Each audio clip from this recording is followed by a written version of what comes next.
முன்னாள் பிரதமர் மன்மோகன் சிங் தன்னுடைய 92 வயதில் உடல்நலக் குறைவு காரணமாக காலமாகியிருக்கிறார்.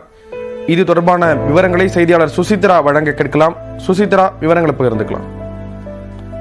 இந்தியாவுடைய முன்னாள் பிரதமர் டாக்டர் மன்மோகன் சிங் தற்பொழுது உடல்நலக் குறைவின் காரணமாக டெல்லியில் காலமாகியுள்ளார். அவர் திடீரென இன்று 8 மணி அளவில் மூச்சு திணறல் இருப்பதை அடுத்து டெல்லியினுடைய எய்ம்ஸ் மருத்துவமனை அனுமதிக்கப்பட்டதை அடுத்து அவருடைய உடல்நிலை என்பது கவலைக்கிடமாக இருந்த நிலையில் சிகிச்சை பலனின்றி தற்பொழுது அவர் உயிரிழந்ததாக தற்பொழுது அதிகாரப்பூர்வமாக மருத்துவமனை வட்டாரமானது தெரிவித்திருக்கிறது. பிரதமராகவும் பல்வேறு முறை மத்திய அமைச்சராகவும் பொறுப்பில் இருந்த அவர் காங்கிரசினுடைய பல்வேறு பொறுப்புகளிலும் அவர் வகித்தது குறிப்பிடத்தக்கது. கடந்த 1991 ஆண்டு முதல் பல்வேறு இந்தியாவுடைய பல்வேறு வளர்ச்சிகளுக்கான திட்டங்களை அவர் அறிவித்தது மிக முக்கியமாக பார்க்கப்படுகிறது. தகவல்களை வழங்கியதற்கு நன்றி சுசித்ரா.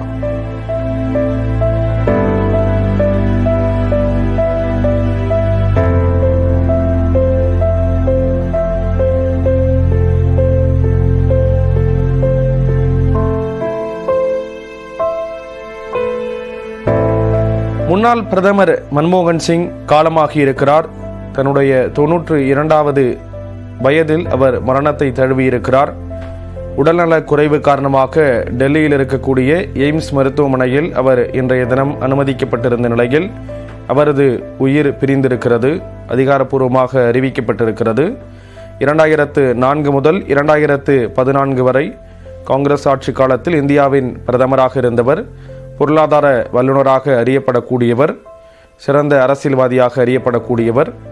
ஐக்கிய முற்போக்கு கூட்டணி ஆட்சியில் 2004 முதல் 2014 வரை பிரதமராக இருந்தவர் மன்மோகன் சிங். 91 முதல் 96 வரை முன்னாள் பிரதமர் நரசிம்மராவ் தலைமையிலான ஆட்சியில் நிதியமைச்சராக இருந்தவர்.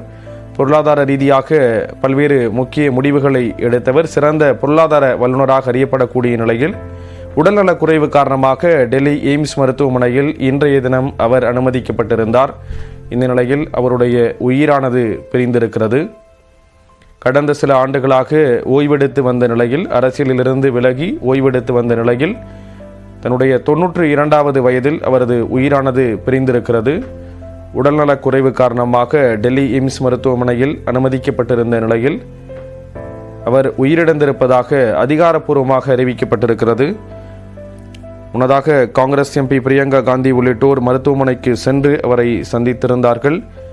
அவர் விரைவில் குணமடைய வேண்டும் என்றெல்லாம் பல்வேறு தரப்பிலிருந்தும் பிரார்த்தனைகள் விடுக்கப்பட்டிருந்த நிலையில் தற்பொழுது அவர் உயிரிழந்திருப்பதாக அதிகாரப்பூர்வமாக அறிவிக்கப்பட்டிருக்கிறது. அந்த காட்சிகளையும் பார்க்கிறோம்.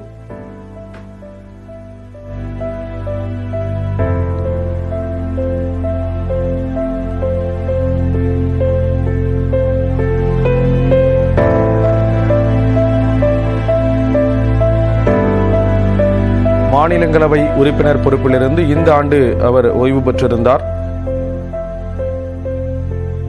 இல்லத்தில் ஓய்வெடுத்து வந்த நிலையில் உடல்நல குறைபாடு காரணமாக மருத்துவமனையில் அனுமதிக்கப்பட்ட நிலையில் அவரது உயிரானது பிரிந்திருக்கிறது. இரவு 9:51 மணிக்கு அவரது உயிர் பிரிந்திருப்பதாக அந்த மருத்துவமனை அறிக்கை வெளியாகி இருக்கக்கூடியதை நம்மால் பார்க்க முடிகிறது. சிறந்த பொருளாதார வல்லுநராக அறியப்படக்கூடியவர். 91 முதல் 96 ஆண்டு வரை நிதித்துறை அமைச்சராக செயல்பட்டார். பல்வேறு முக்கிய முடிவுகளை எடுத்திருக்கிறார். 2004 முதல் 2014 வரை 10 ஆண்டுகள் இந்தியாவின் பிரதமராக இருந்தவர். பல்வேறு முக்கிய முடிவுகளை எடுத்திருக்கிறார்.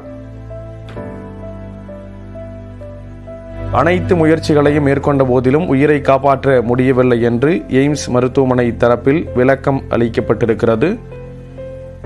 வீட்டில் சுயநினைவை இழந்த நிலையில் இரவு 8-6 மணிக்கு அழைத்து வரப்பட்டார். அனைத்து முயற்சிகளையும் மேற்கொண்டும் இருந்தபோதிலும் உயிரை காப்பாற்ற முடியவில்லை என்று மருத்துவமனை தரப்பில் அந்த விளக்க அறிக்கையானது வெளியிடப்பட்டிருக்கிறது.